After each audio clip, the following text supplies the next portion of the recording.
नमस्कार, मैं हूं आपके साथ पूर्णिमा मिश्रा। हमारे खास प्रोग्राम क्या कहते हैं नरेंद्र मोदी में आज आपको सुनवाएंगे पीएम मोदी का वो ऐतिहासिक भाषण जो उन्होंने 25 फरवरी 2014 को गुजरात के गांधीनगर में दिया। नेशनल आयुर्वेदा समिट के मौके पर मोदी जी ने कहा कि आज मेरे सामने एक प्रकार से लघु भारत है। हिंदुस्तान के 26 राज्यों के प्रतिनिधि यहां मौजूद हैं। मैं नहीं मानता हूं ऐसे विराट रूप का दर्शन करने का सौभाग्य मुझसे पहले कभी किसी को भी मिला होगा। जब भी आयुर्वेद की चर्चा आएगी तो धन्वंतरि का नाम प्रमुख रूप से रहता है।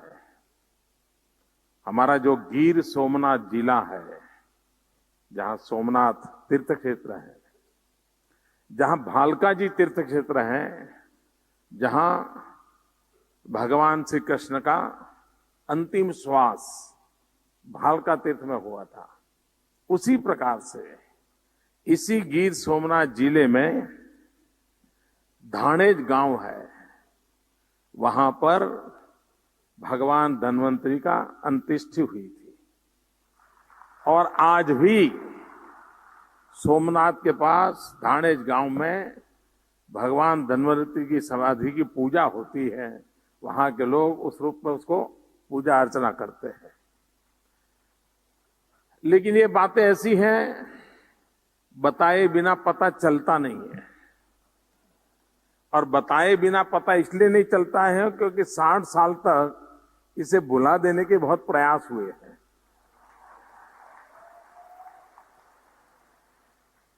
हमारे देश के सत्व को, हमारे देश के तत्व को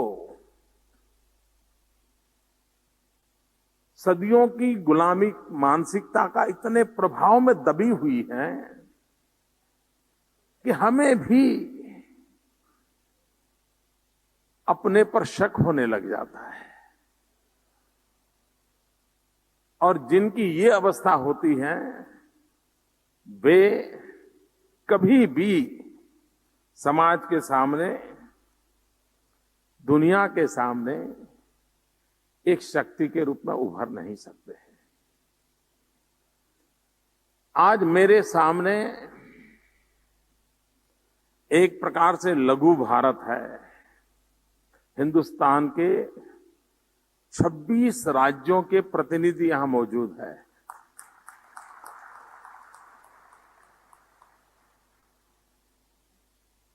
मैं नहीं मानता हूं ऐसे विराट रूप का दर्शन करने का सौभाग्य इसके पहले किसी को मिला हो। किसी ने ऐसा समारोह आयोजित नहीं किया होगा। तो आप सब यहां आए इसलिए भी मैं आपका आभारी हूं। आप जिस स्थान पर बैठे हैं ये महात्मा मंदिर है।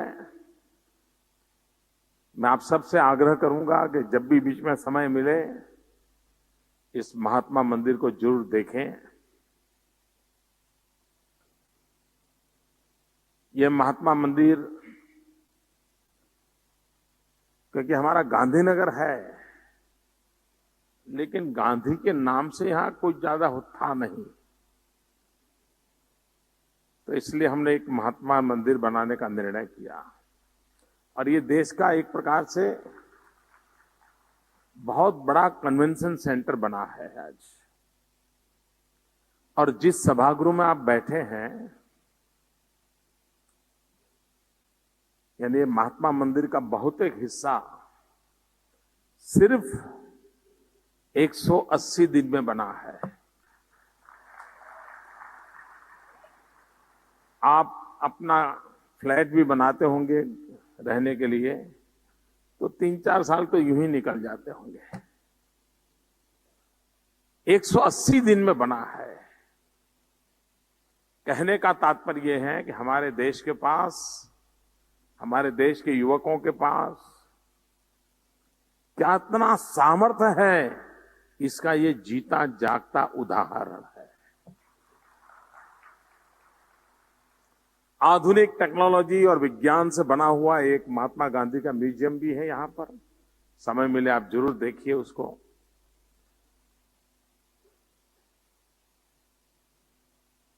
बाबा रामदेव जी ने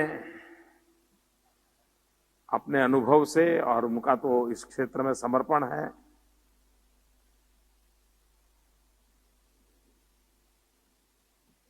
आयुर्वेद का चलन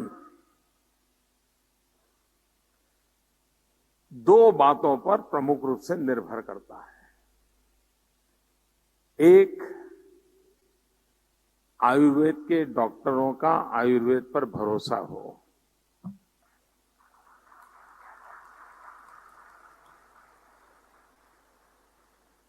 बहुत कम तालियां बजी।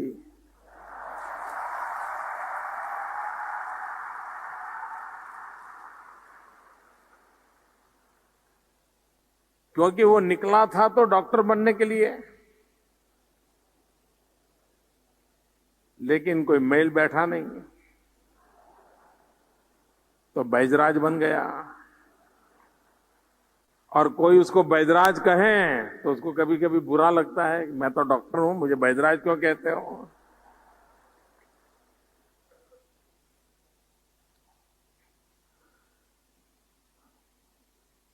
सबसे पहली आवश्यकता है अपनी परंपराओं पर हमारा अपना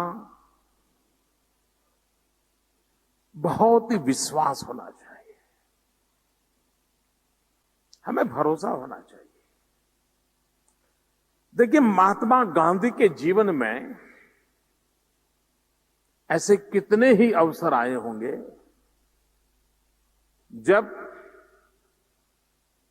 उनके पहनावे को लेकर के, उनके खान पान के लेकर को दुनिया के सब लोगों के सामने बैठते होंगे, गोलमेज परिषद में बैठते होंगे,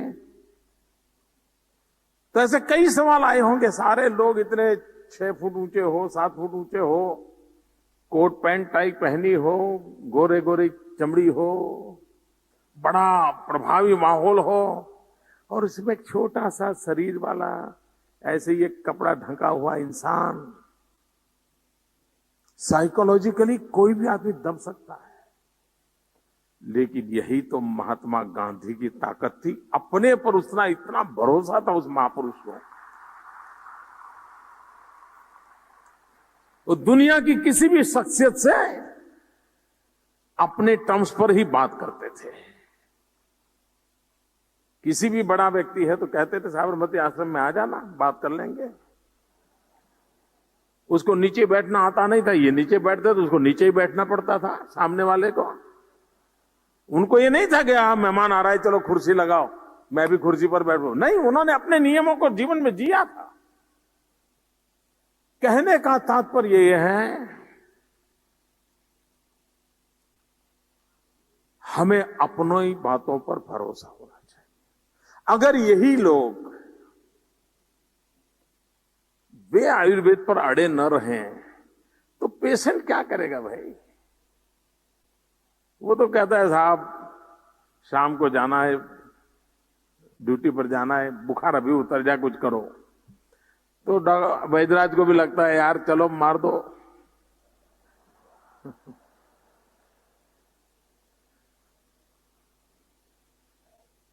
दूसरी बात है, पेशेंट को भी पेशेंस चाहिए।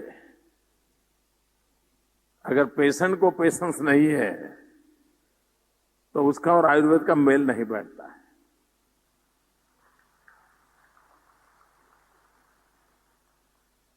मैं जब छोटा था तो एक कथा सुनना करता था। कहते हैं कि पहले के जमाने में जो वैद्यराज हुआ करते थे, वे अपना सारी रिसर्च एक्टिविटी साथ साथ करते रहते थे और भ्रमण करते थे। किसी एक जंगल के पास जाएंगे, उस गांव में रहेंगे और उस जंगल की जो जड़ी बूटियां हैं उसकी रिसर्च करते रहते थे और आसपास के गांव के लोगों की बीमारियों के लिए दवाई भी करते थे। उस समय तो बीमार भी लोग बहुत कम पड़ते थे और अपना रिसर्च का काम करते रहते थे। 6-8 महीना वहां कर लिया, फिर अपना सारा माल सामान उठा करके दूसरे जंगलों की तरफ चले जाते थे। यही उनका जीवन रहता था। तो एक बार एक वैद्यराज एक गांव में इस प्रकार से काम कर रहे थे, तो एक मरीज उनके पास आया। उसने कहा कि भाई जी मेरा तो जीवन खत्म हो गया है, बहुत दवाइयां की, कुछ मेल नहीं बैठ रहा है, आप कुछ रास्ता निकालिए। अब वो भी यानी इतना परेशानी महसूस करता था कि आत्महत्या के कगार पर खड़ा था। तो बैदराज जी ने उसे कहा, भाई पहले ये बताओ, तुम्हारी तैयारी ही है, तुम जीना चाहते हो अच्छे ढंग से, मन तुम्हारा क्या कहता है? उसने कहा, कौन नहीं जीना चाहता, मैं भी जीना चाहता हूं। अब जब बैदराज की बात आती है तो परहेज तो पहले ही आती है। तो उनका, भाई परहेज का पालन करोगे? नहीं, बोले जिंदगी से ऐसा थक चुका हूं, मैं सब कुछ पालन करूंगा। देखिए, तुम अगर परहेज की पालन करते हो तो मैं जरूर दवाई तुम्हें देता हूं और मैं दावा करता हूं कि तुम ठीक हो जाओगे। तो उन्होंने परहेज ऐसी कठिन बता दी, कोई भी व्यक्ति स्वीकार नहीं करेगा। अगर कोई किसी को कहे कि तुम खिचड़ी और कैस्टर ऑयल इसको खाओ तो कौन खाएगा? उन्होंने ऐसा ही कुछ बता दिया जो कोई सोच भी नहीं सकता। खैर, वो उन्होंने दवाई कर रहे थे, एक आध महीने के बाद वो अपना बिस्तर बोरिया लेकर के उठा करके चले गए। 25 साल के बाद फिर घूमते घामते उसी जगह पे आए। तो वो जो पेशेंट था 25 साल पहले मिला था, वो उनके पास गया। बोले, बैदराज जी आपने मुझे पहचाना? तो बोले, नहीं भाई, मुझे पहचान। अरे बोले, 25 साल पहले जब आप यहां आए थे, बोले आया तो था, लेकिन मैं तुम्हें। तो बोले, आपको एक ऐसा मरीज मिला था जिसको आपने, जो जीवन मरण के बीच जी रहा था, और आपके पास आया था और उसने आपको प्रार्थना की और आपने उसको दवाई दी और परहेज करने के लिए कहा। तो बैदराज जी को उत्सुकता, अच्छा भाई क्या हुआ, वो जिंदा है कि क्या हुआ? तो इसने कहा, बैदराज जी वो मैं ही हूं। अरे बोले, इतने अच्छे हो गए, तुमने बराबर परहेज का पालन किया था? तो इसने कहा, उस समय किया था ऐसा नहीं, आज भी मैं उसी परहेज के आदी हो गया हूं। तो बैदराज जी खड़े हुए और उस पेशेंट के पैर छुए, उन्होंने साष्टांग प्रणाम किया। बोले, आज के जमाने में ऐसा पेशेंट कहां मिलता है जिसके कारण मेरी दवाइयां सही निकल पाएं, ये विश्वास पैदा हो जाए। तो ये भी एक संकट है, उसको शाम को ही दवाई चाहिए। इन सब के बावजूद भी ये एक शास्त्र है, सदियों पुराना शास्त्र है, और हमें कोई, हम ही बच्चे, हम ही बड़े, हमें ये अनुकूल है।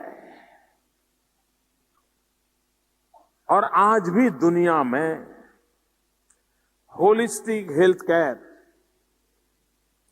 ये सारे विश्व में एक प्रचलित परंपरा के रूप में विकसित हो रहा है।